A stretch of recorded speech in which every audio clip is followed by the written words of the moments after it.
depending on the siding that you have that exists in your home now, it can stay or it can go. It's each home's different.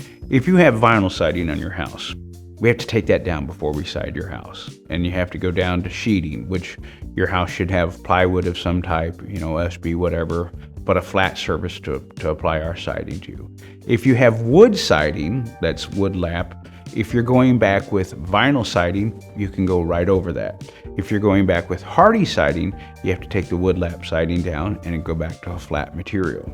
If you have shake siding, which is like shake shingles similar to a roof but only on your wall, that has to come down. There's no way to side over that because it's too rough and too much movement. We'd never be able to get the siding flat. And this all has to be taken into consideration. So in order for us to give a proper bid, they have to do a full investigation of what exists and measure, because there's a charge associated with taking down the siding. There's a charge associated with we have to do sheeting or things like that.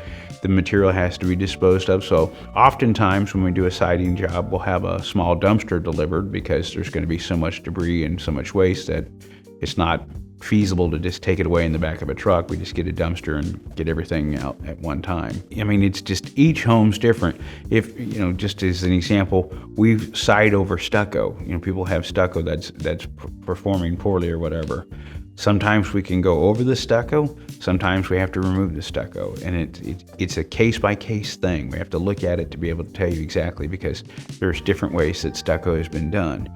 If you have a cinder block constructed house and you want to go over that, well, obviously we're not removing the cinder blocks, but we fur out and side over that. If you have asbestos siding, there's nobody in town that's going to take that asbestos siding off. We have to fur out and go over that. And again, there's different charges and different things that have to be taken into consideration, but it's a case-by-case, job-by-job thing.